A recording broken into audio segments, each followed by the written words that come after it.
Bhuvanagiri BRS పార్టీకి కంచుకోట అని ఇక్కడ మరోసారి విజయకేతనం ఎగరేస్తామని మాజీ MLA Gadar Kishore Kumar BRS MP అభ్యర్థి క్యామా మల్లేష్ అన్నారు.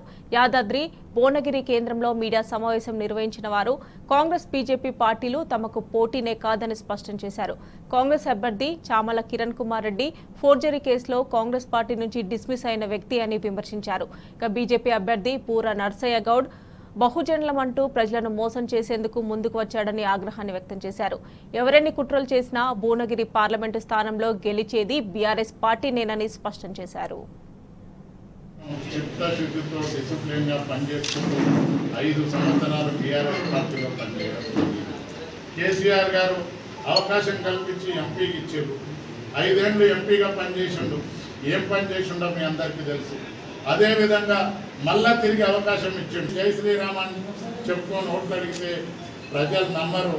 నేను ఒక బడుగు బలహీన వర్గాల నుండి ఒక వెనుకబడిన సామాన్య కుటుంబం నుండి వచ్చిన వ్యక్తిని, మంచి చదువుకున్నాను. మీరు అందరు అవకాశం కల్పిస్తే నేనేదో మీరుండే వ్యక్తిని కాదు, పొద్దున్న లేస్తే మాస్గా మీ ప్రజలలో ఉండే వ్యక్తిని. ఎవరికి కూడా భయపడే రకం కాదు. ఏ కార్యకర్త ఇబ్బంది వచ్చినా పార్టీ పరంగా కార్యకర్తలకు అండగా ఉంటాను. ప్రజలకు కూడా ఒక ప్రజాసేవకుడిగా పనిచేస్తూ ఉంటాను. క్యామా మల్లేష్ గారు సుదీర్ఘమైనటువంటి రాజకీయ అనుభవం, ఇప్పుడు మచ్చలేనటువంటి నాయకుడు. ఇన్నేళ్లకు చాలా కాలం రంగారెడ్డి డీసీసీ ప్రెసిడెంట్ చేస్తే కూడా ఒక చిన్న మచ్చ కూడా ఆయన మీద లేనటువంటి పరిస్థితి. కానీ ఇప్పుడే కాంగ్రెస్ అభ్యర్థి గురించి చెప్పాడు.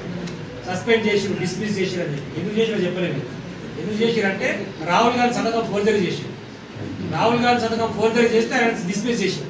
అంత గొప్ప నాయకుని కాంగ్రెస్ పెట్టుకుని దౌర్భాగ్యమైన పరిస్థితి పార్టీ. మీ అందరి ద్వారా భువనగిరి పార్లమెంట్ నియోజకవర్గ ప్రజలకు నేను విజ్ఞప్తి చేస్తాను. ఇలాంటి దొంగలను తల్లి తరమేయండి దయచేసి ప్లీజ్. ఎవరైతే మచ్చనటువంటి నాయకులు, ఉద్యమకారులు, తెలంగాణలో కాంగ్రెస్తో ఉండి తెలంగాణ కోసం కొట్టినటువంటి ఒక బహుజన బిడ్డ క్యామా మల్లేష్ గారికి అవకాశం ఇచ్చి ఆశీర్వదించండి.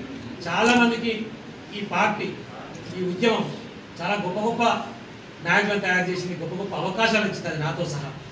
ఇవాళ ఒక చిన్న ఏమరపాటు పొరపాటు జరిగితే ఆగమాగమైపోయి పార్టీలు మారిపోయి కింద మీద ఆగమైపోతా ఉన్నారు. వీళ్ళందరినీ కూడా రాజకీయ వ్యభిచారులు అంటు, తల్లిపాలు దాగి రొమ్ముగుద్దే రకాలు అటుగానే మాట్లాడుకుంటే నేను సత్య ముందు కాంగ్రెస్ ఉన్నాడు. సత్యం కాంగ్రెస్ ఉంటే వీళ్ళకి ఎందుకు అంటే 10 ఏళ్ళు అధికారంలో ఉండాలి, కేసీఆర్ పగపట్టి కూర్చోవాలి, అధికారాన్ని అనుభవించాలి, అన్ని అనుభవించాలి, కొడుకు పదవి కావాలి, బిడ్డకు పదవి కావాలి, 85 ఏళ్ళ ముసలితనాన్ని ఇలా గుర్తుకొచ్చిన కాంగ్రెస్ పార్టీ కడగలుగుతాం. ఇలాంటి లంగాలను దొంగలను ప్రజాక్షేత్రంలో బట్టలు తీసి ఓటు రూపంలో కొట్టాలని చెప్పి నేను ప్రజలందరినీ కూడా విజ్ఞప్తి చేస్తాను. మళ్ళీ ఉద్యమం అనుకొని మరిదశ ఉద్యమం అనుకొని మళ్ళీ కొట్లాడతాం. మా పార్టీ జెండాను ఎత్తుకొని పోతాం. భువనగిరి పార్లమెంట్ నియోజకవర్గ కేంద్రం మీద బీఆర్ఎస్ పార్టీ జెండాని, గులాబీ జెండాను రెపరెపలాడించే విధంగా ప్రయత్నం చేస్తామని చెప్పి హామీ ఇస్తూ సెలవు తీసుకుంటా ఉన్నా. జై